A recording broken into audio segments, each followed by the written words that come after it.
le monde, aujourd'hui je vous retrouve dans une nouvelle vidéo. Aujourd'hui c'est une vidéo un peu cosy, prends ton petit café, tout ça, on va parler ensemble. J'ai décidé de faire un truc que j'aime bien regarder moi personnellement, j'aime bien quand les gens me racontent des anecdotes. J'ai vécu pas mal de choses en Thaïlande pendant mon échange universitaire, des choses assez spéciales, je pense qu'ils ne peuvent arriver qu'en Thaïlande. Je voulais vous faire une vidéo anecdote de tout ce qui s'est passé en Thaïlande, donc c'est parti. D'ailleurs j'ai créé une playlist avec toutes mes vidéos sur la Thaïlande, sur mon échange universitaire, etc.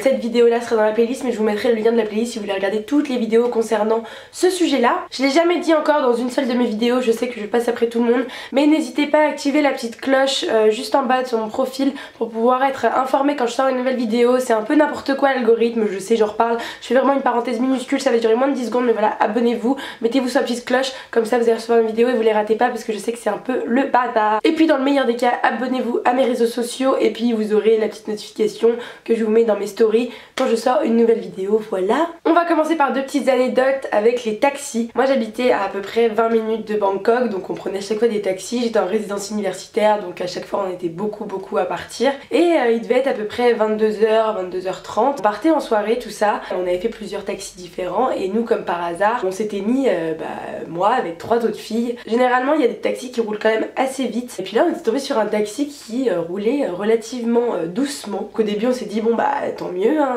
c'est safe tout ça. Et puis après on est arrivé sur l'autoroute.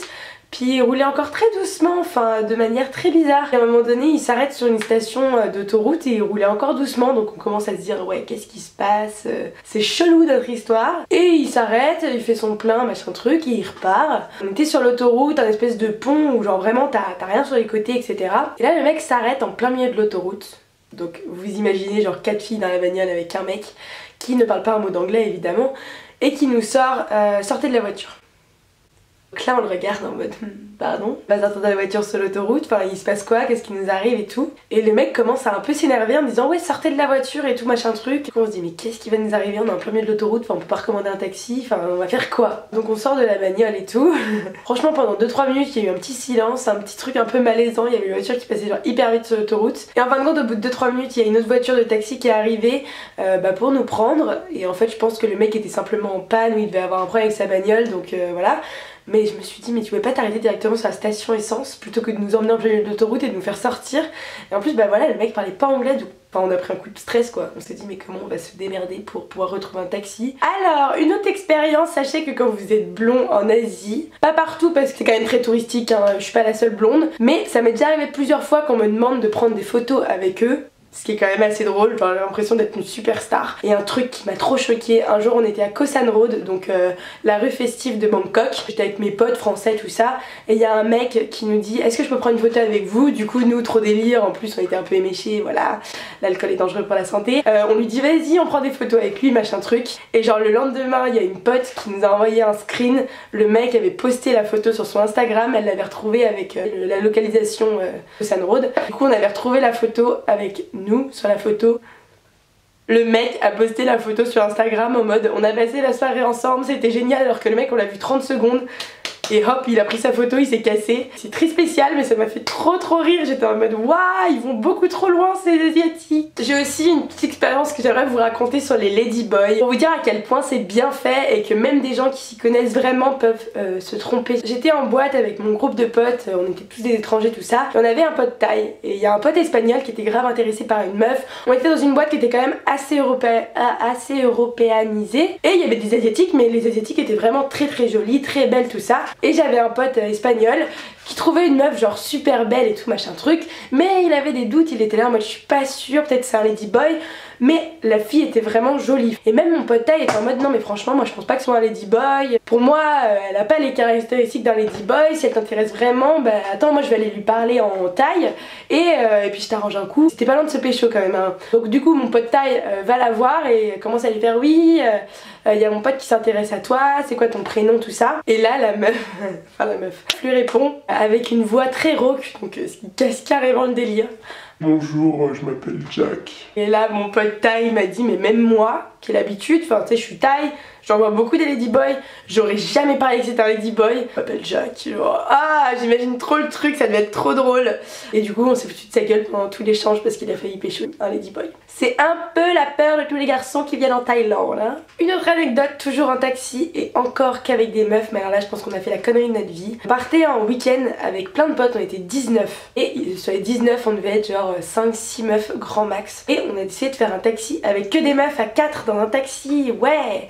Et il était 7h du matin, on avait pris un taxi pour aller à la gare autoroutière pour prendre un van pour aller jusqu'à Koh Samet à l'époque. C'était le premier voyage qu'on faisait avec tous les internationaux. Moi personnellement je connaissais personne dans ma voiture. En fin de compte c'est devenu mes trop bonnes potes pendant tout mon échange universitaire, mais c'était le premier week-end, première fois que je l'ai rencontré. Les mecs avaient eu la bonne idée de nous dire non mais allez-y les filles, honneur aux filles, machin truc. Donc on était partis les premières. Et donc on se retrouve dans un taxi avec un mec. On devait mettre à peu près 45 minutes, 1 heure pour aller à la station de taxi. On avait tout bien prévu machin truc. Donc on part avec notre fameux chauffeur de taxi qui nous parle pas plus que ça, on commence à parler entre nous tout ça. Et on se retrouve dans un bouchon intersidéral, mais vraiment un bouchon énorme. Donc on était partis les premières, on lui fait un peu confiance, on lui dit où est-ce qu'on va, et il nous fait ouais vous inquiétez pas je connais, machin truc. Au bout de 30 minutes donc on se dit bon on commence à pas à perdre notre calme mais on se dit bon voilà c'est chelou, d'habitude on passe sur l'autoroute, là on n'est pas passé sur l'autoroute et il commence à nous sortir non mais vous inquiétez pas les filles, passe par un autre chemin, enfin vous voyez bien qu'en fait il comprenait absolument rien à ce qu'on disait. Et il y a une pote qui commence à s'énerver un peu et moi j'avais genre trop peur parce que moi j'étais évidemment devant et la meuf commence à s'énerver derrière mais le mec s'énervait sur moi, enfin donc ça commence à avoir un peu de tension dans la voiture. 30 minutes passent, 1 heure passe, 1 heure et demie passe et on reçoit des messages de tous nos potes. Ouais on est arrivé à la gare, on va prendre le van, les gens arrivaient au fur et à mesure. On était partis les premiers, ça faisait 1 heure et demie qu'on était à la bagnole, on devait mettre 35 minutes. Du coup on commence un peu à s'énerver, on commence à lui faire comprendre qu'on a envie de passer sur l'autoroute, le mec comprend rien. Et donc le taxi en fait nous avait faire des tours de pâté de maison sans jamais nous emmener au bon endroit hein, évidemment. Et en fait on tournait en rond et au bout d'un moment on a commencé à vraiment s'énerver. On lui a dit mec tu passes sur l'autoroute. Et en fait les taxis ne savent pas lire de GPS, c'est-à-dire que même si tu leur mets le GPS ils ne comprennent rien, ils n'arrivent pas à se repérer avec un GPS. Et au bout d'un moment on avait fini par comprendre au bout d'1 heure et demie qu'il fallait qu'on passe sur l'autoroute. Donc on passe sur l'autoroute et là ça roule. Et donc à un moment donné on était dans le taxi et le mec commence à me faire du charme, c'était un vieux de 50 ans. En vrai ça je le prends vraiment en truc drôle parce que le mec était archi drôle. Il parlait pas un mot d'anglais, il commençait à me dire genre Where are you from? Paris, ah Paris, so good Paris. Et après il était là en mode quand est-ce que tu reviens là où je t'ai pris à côté de la résidence, viens on mange ensemble. J'étais morte de rire, c'était super malaisant, les meufs étaient mortes de rire derrière. Voilà, je me suis fait draguer par un chauffeur de taxi de 50 piges.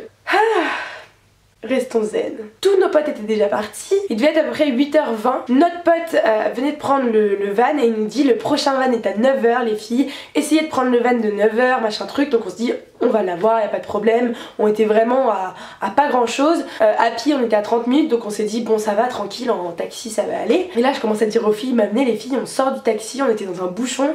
Venez on sort d'un taxi, on marche jusqu'à la station. Il est dans 30 minutes, on avait juste des sacs à dos. Je leur dis au pire on court un peu et on aura le bus à 9h. Les filles commencent à dire ouais je sais pas, en vrai est-ce qu'on reste pas dans le taxi, et le taxi bougeait pas. Au bout de 10 minutes je leur dis les filles venez on marche, enfin j'ai pas envie qu'on rate encore le van, ça fait 2 heures qu'on est dans cette bagnole, on avance pas, enfin venez on fait quelque chose. On commence à marcher et puis les filles commencent à être hyper fatiguées et moi je dis à ma pote enfin si on court pas on n'arrivera jamais à avoir ce van. Et donc on était 4 et j'ai dit bah au pire moi je veux bien courir avec quelqu'un et les 2 filles vous essayez de courir après mais si vous n'arrivez pas à suivre la cadence bah au moins nous on court et puis on voit si on arrive à choper le van, enfin il faut qu'on chope le van sinon on va arriver genre à 17h. On pétait vraiment des câbles parce que tout le monde était déjà dans les vannes et ça nous énervait de ouf. Donc on commençait à courir. Franchement ce trajet j'ai cru que j'allais crever. On est arrivé à la fin, en fait c'était beaucoup plus loin que ce qu'on pensait. On a couru comme des malades. À la fin j'arrivais même plus à respirer. On demandait à tout le monde où était la station, personne n'arrivait à nous dire, personne comprenait ce qu'on voulait, enfin j'ai vécu le pire truc du monde. Franchement je voulais ce van. On avait perdu les filles de vue en plus, et genre 8h55. On arrive à la station et là le mec nous sort ah non mais le prochain van il est à 9h30. Nice. 10 minutes après les filles sont arrivées. On a attendu comme des cons pendant une demi-heure du coup. J'en garde un très bon souvenir. Mais sur le coup je vous jure que c'était pas drôle du tout. Et être 4 meufs on a dit genre plus jamais. On est 4 meufs dans un taxi, il se passe trop de trucs. Je suis sûre qu'il y aurait un mec qui aurait un peu gueulé. Ne vous inquiétez pas qu'il aurait compris. Anecdote un peu plus courte, en fait les Thaïs font tout le temps ça sur leurs photos. Et pendant longtemps je me suis demandé mais ça veut dire quoi. Je crois que c'est un truc pas thaï hein. C'est dans toute l'Asie ils font ça. Et en fait pendant longtemps je me suis demandé ce que c'était, ce que ça voulait dire. Et en fait ça forme un cœur. C'est comme ça qu'ils font les cœurs sur les photos. Voilà, je sais que c'est une anecdote très nulle, mais quand j'ai découvert ça j'étais en mode ah mais ok.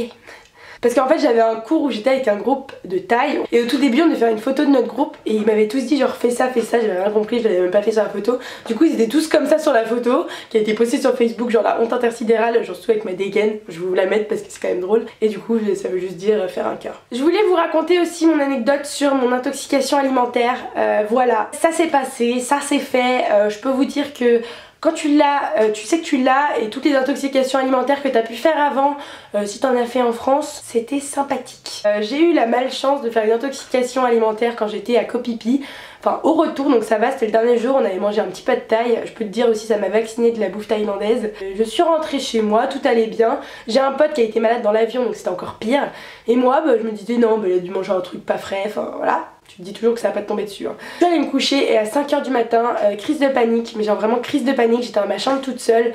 J'ai commencé à vomir, tout ça, enfin le truc horrible. Et je peux vous dire que l'intoxication alimentaire, tu la sens passer. Je suis allée à l'hosto le lendemain, j'ai pris des médocs, enfin prévoyez des médicaments si possible à l'avance.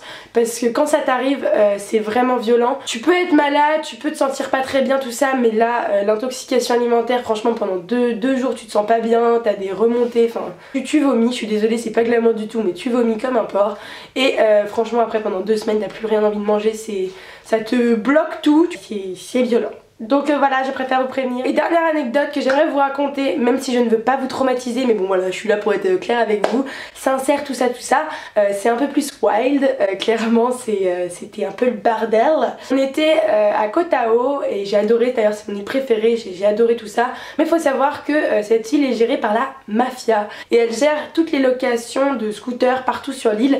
Dès que tu bignes un peu ton scooter, tu payes une blinde, franchement ils te rackettent à la mort, ils te laissent pas le choix, donc faites vraiment attention. Si vous louez un scooter, soyez prudent, vraiment faites en sorte qu'il n'y ait pas une seule égratignure parce que sinon vous allez payer sa race. J'étais avec 2 potes et on avait loué un scooter et c'est moi qui avais donné mon passeport, évidemment. Mes 2 autres potes étaient partis en soirée un soir, moi j'étais restée à l'appart, j'avais dormi, ils étaient allés à un festival et ils sont rentrés le matin et ils se sont cassés la gueule parce qu'il y avait une pente comme ça. Ils ont pété un rétro, ils ont fait des rayures et du coup j'ai commencé à me dire je suis vraiment dans le caca. Là ça va me coûter une blinde, mais genre vraiment quand je vous dis une blinde, ils vous disent que ça vaut 50 balles, à la fin ça coûte 500 balles quoi. Ils arnaquent, mais au plus qu'ils peuvent t'arnaquer. Du coup mon pote commence à dire non mais t'inquiète pas, je vais aller acheter un nouveau rétro, ils vont voir que du feu.